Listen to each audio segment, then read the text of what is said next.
Hello aspirants, welcome back to India for IAS Current Affairs series. This is Manjunath Mudod. Topic of this video is solar flare captured by Aditya L1 mission. In this video, we are going to study about a brief study about Aditya L1 mission.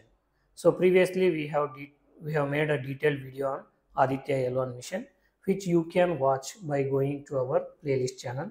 So then here we briefly studying about Aditya L1 mission and its objectives of the Aditya L1 mission. So what is L1 point, that is Lagrange 1 point, its importance, then the significance of the Aditya L1 mission, followed by one prelims practice question. This topic, it is important for all examinations, especially this is important for UPSC prelims 2025, KS mains. So this is important for KS mains 2025 and also upcoming UPSC mains 2025. So recently this Aditya L1 mission, it was in news because one of its payload, it captures the first ever image of solar flare kernel. So in this video we are going to study about what is solar flare kernel, what are coronal mass ejection, what is Aditya L1 mission, its which payload of Aditya L1 mission captures the solar flare kernel. So in the following image we can see the artistic representation of the Aditya L1 mission and this L1 mission capturing the solar flare. So it is an artistic representation. Now we will briefly study what is Aditya L1 mission. So Aditya L1 mission, it is India's first space-based solar mission and it is specially dedicated to studying the sun's outer layers and solar activity. So far from the last 2 to 3 decades, India studied the solar system, that is sun's outer layer and solar activity from the earth, that is from laboratories. So this Aditya L1 mission, it is the India's first space-based solar mission. So this was positioned at Lagrange point 1, that is also called as L1 point, Lagrange point 1. So this point, it is located 1.5 million kilometer from the earth and it allows continuous solar observation without eclipses. So ಇವಾಗ ಸನ್ ಅಂದರೆ ಸೂರ್ಯನ study ಮಾಡಲಿಕ್ಕೆ continuous ಆಗಿ ಯಾವುದೇ ರೀತಿಯಾದ solar Eclipse, ಸೂರ್ಯಗ್ರಹಣ ಆಗದೆ ಇರೋ ಥರ ಸೂರ್ಯನ ಸ್ಟಡಿ ಮಾಡಲಿಕ್ಕೆ ಇದು ಒಂದು ವಾತಾವರಣವನ್ನು ಒದಗಿಸಿಕೊಡುತ್ತೆ. So that is the importance of L1 point. So this L1 point, it is located 1.5 million kilometer from the earth. Coming to the launch details of the Aditya L1 mission. So this mission, it was launched September 2nd, 2023 using PSLV C57 mission.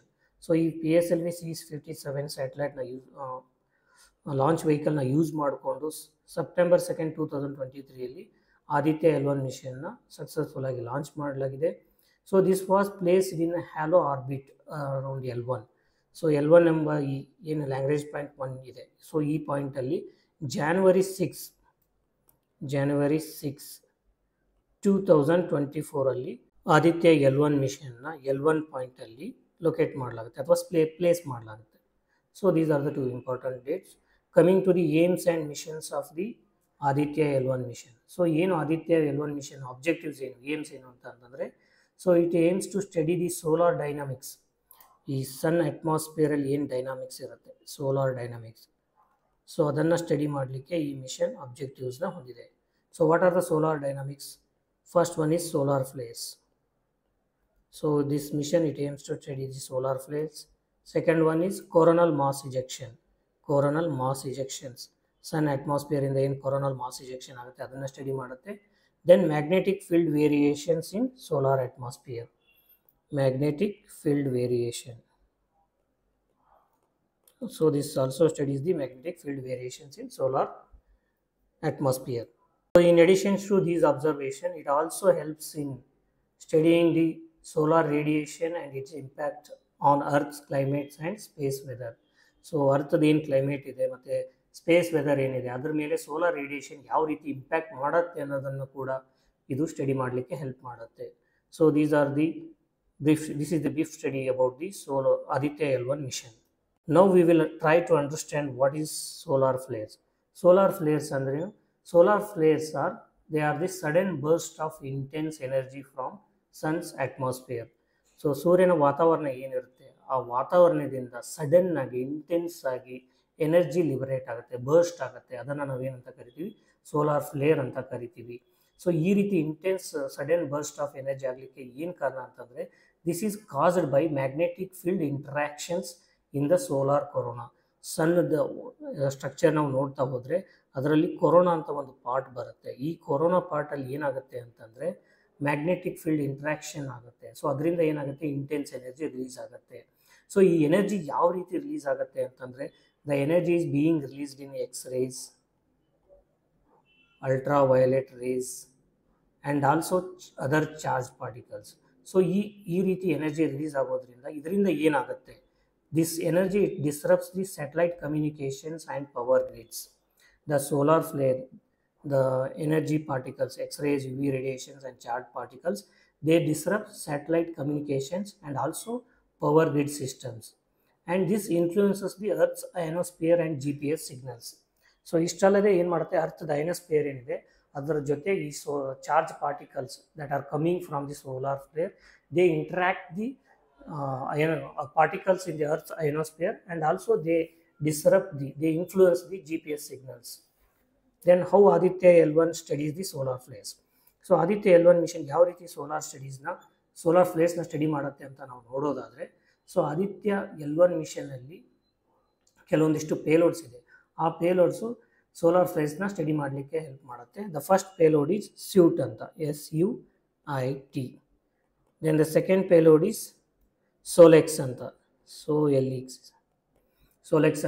ಸೋಲೆಕ್ಸಸ್ ಅನ್ನೋ ಪೇಲೋಡು. So suit ಬಂದು ಇದರ full form ಏನಪ್ಪ ಅಂತಂದರೆ solar ultraviolet imaging telescope. ಇದನ್ನು short form ಆಗಿ suit ಅಂತ ಕರಿತೀವಿ. So this suite it helps in capturing the UV images of the lower solar atmosphere. So ಈ ಲೋವರ್ ಸೋಲಾರ್ ಅಟ್ಮಾಸ್ಫಿಯರ್ ಏನಿದೆ ಅದರಿಂದ UV ಇಮೇಜಸ್ನ ಕ್ಯಾಪ್ಚರ್ ಮಾಡೋದ್ರಲ್ಲಿ ಸ್ಯೂಟ್ ಹೆಲ್ಪ್ ಮಾಡುತ್ತೆ. ದೆನ್ ಇನ್ನೊಂದು ಪೇಲೋಡ್ ಇದೆ ಸೋಲೆಕ್ಸ್ ಅಂತ. ಈ ಸೋಲೆಕ್ಸ್ ಅನ್ನೋ ಪೇಲೋಡ್ ಏನು ಮಾಡುತ್ತೆ, ಇಟ್ಸ್ ಫುಲ್ ಫಾರ್ಮ್ ಏನಪ್ಪ ಅಂದರೆ solar low energy X ray spectrometer. So ಇದನ್ನು ಏನಂತ ಕರೀತಾರೆ, ಸೋಲೆಕ್ಸ್ನ solar low energy X ray spectrometer ಅಂತ ಕರಿತೀವಿ. ಈ ಸೋಲೆಕ್ಸ್ ಜೊತೆಗೆ ಇನ್ನೊಂದು ಪೇಲೋಡ್ ಇದೆ, ಅದನ್ನು ಏನಂತ ಕರಿತೀವಿ ಅಂದರೆ ಹೀಲಿಯೋಸ್ ಅಂತ ಕರಿತೀವಿ. This Helios and SoLEXS they help in studying the solar flare. So they monitor the X-ray emissions from the solar flare and help in detecting the solar flares. ಈ ಸೋಲಾರ್ ಫ್ಲೇರ್ಸ್ ಇಂದ x ray emissions ಬರೋದನ್ನ detect ಮಾಡೋದ್ರ ಮುಖಾಂತರ ಯಾವ್ಯಾವ ಭಾಗದಲ್ಲಿ solar flare ಆಗ್ತಿದೆ ಅದನ್ನು study ಮಾಡಲಿಕ್ಕೆ SoLEXS ಮತ್ತು ಹೀಲಿಯೋಸ್ ಪೇಲೋಡ್ಸ್ ಹೆಲ್ಪ್ ಮಾಡುತ್ತೆ. Now we will briefly study about the SUIT payload, that is solar ultraviolet imaging telescope which is there in Aditya L1 mission. So ಈ ಆದಿತ್ಯ L1 ಮಿಷನ್ನಲ್ಲಿ ಇರ್ತಕ್ಕಂಥ ಸ್ಯೂಟ್ ಪೇಲೋಡ್ ಬಗ್ಗೆ ಇವಾಗ study ಮಾಡೋಣ. So what is SUIT? So it is full form of SUIT is solar ultraviolet imaging telescope. So this is the specialised telescope which is there in the Aditya L1 mission and it was developed by Inter University Center for Astronomy and Astrophysics which is located in Pune. ಪುಣೆಯಲ್ಲಿ locate ಆಗಿರ್ತಕ್ಕಂಥ inter university centre for astronomy and astrophysics. So ಈ ಏನು institute ಇದೆ, so ಈ institute ಈ ಸ್ಯೂಟನ್ನು develop ಮಾಡಿದೆ. So this suite it captures high resolution images in 11 different UV bands. So 11 different UV ಬ್ಯಾಂಡ್ಸಲ್ಲಿ ಇದು ಏನು ಮಾಡುತ್ತೆ, ಸೋಲಾರ್ ಇಮೇಜಸ್ನ ಕ್ಯಾಪ್ಚರ್ ಮಾಡುತ್ತೆ. And this suite it covers the photosphere and chromosphere of the ಸನ್ನದ್ದು ಏನು ಲೇಯರ್ಸ್ ಇರುತ್ತೆ, ಸೊ ಅದರಲ್ಲಿ ಫೋಟೋಸ್ಪಿಯರ್ ಮತ್ತು ಕ್ರೋಮೋಸ್ಪಿಯರನ್ನು ಈ ಸ್ಯೂಟ್ ಏನು ಮಾಡುತ್ತೆ, ಕವರ್ ಮಾಡುತ್ತೆ. ಸೊ ಅಲ್ಲಿರ್ತಕ್ಕಂಥ ಇಮೇಜಸ್ನ ಇದು ಕ್ಯಾಪ್ಚರ್ ಮಾಡುತ್ತೆ. ಸೊ ಇನ್ನು ರೀಸೆಂಟ್ ಅಬ್ಸರ್ವೇಷನ್ಸ್ ಆಫ್ ಸ್ಯೂಟ್ ಇತ್ತೀಚೆಗೆ ಮಾಡಿದ ಅಬ್ಸರ್ವೇಷನ್ಸ್ನ ನೋಡೋದಾದರೆ, so this suite detected an X6.3 class solar flare. X6.3 class ಎಂಬ ಒಂದು ಸೋಲಾರ್ ಫ್ಲೇರ್ನ ಇದು ಡಿಟೆಕ್ಟ್ ಮಾಡಿದೆ. And also it observed brightening in the near ultraviolet band. So ಈ ನಿಯರ್ ಅಲ್ಟ್ರಾವಯಲೆಟ್ ಬ್ಯಾಂಡಲ್ಲಿ ಬ್ರೈಟ್ನಿಂಗ್ ಆಗೋದನ್ನು ಕೂಡ ಇದು ಡಿಟೆಕ್ಟ್ ಮಾಡಿದೆ. So this provides clear evidence of energy transmission from the solar surface to the corona. So ಈ ಎರಡೂ study ಮಾಡೋದ್ರ ಮುಖಾಂತರ ಸೈಂಟಿಸ್ಟ್ ಏನು ಕನ್ಕ್ಲೂಡ್ ಮಾಡಿದ್ದಾರೆ ಅಂತಂದರೆ ಎನರ್ಜಿ ಟ್ರಾನ್ಸ್ಮಿಷನ್ ಆಗೋದನ್ನು ಯಾವ ಲೇಯರ್ಸ್ ನಡುವೆ ಎನರ್ಜಿ ಟ್ರಾನ್ಸ್ಮಿಷನ್ ಆಗೋದನ್ನು ಡಿಟೆಕ್ಟ್ ಮಾಡಿದ್ದಾರೆ ಅಂತಂದರೆ ಸೋಲಾರ್ ಸರ್ಫೇಸ್ ಮತ್ತು ಕೊರೋನಾ ಲೇಯರ್ ಏನಿದೆ, ಸೊ ಈ ಲೇಯರ್ ನಡುವೆ ಎನರ್ಜಿ ಟ್ರಾನ್ಸ್ಮಿಷನ್ ಆಗೋದನ್ನ ಅವರು ಐಡೆಂಟಿಫೈ ಮಾಡಿದ್ದಾರೆ. ಸೊ ಈ ಡಿಸ್ಕವರಿಯ ಸಿಗ್ನಿಫಿಕೆನ್ಸ್ ಏನಂತ ನಾವು ನೋಡೋದಾದರೆ, so whatever this suite mission it has detected or discovered, so ಅದರ ಸಿಗ್ನಿಫಿಕೆನ್ಸ್ ನಾವು ನೋಡೋದಾದರೆ, so this validates the theories about solar energy transfer.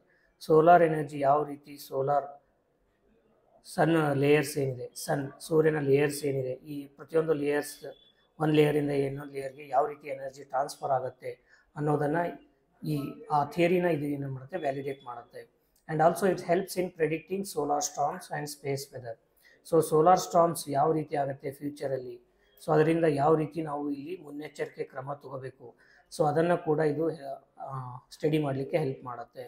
Then advances global solar physics research enhancing our understanding of sun's impact on earth's climate.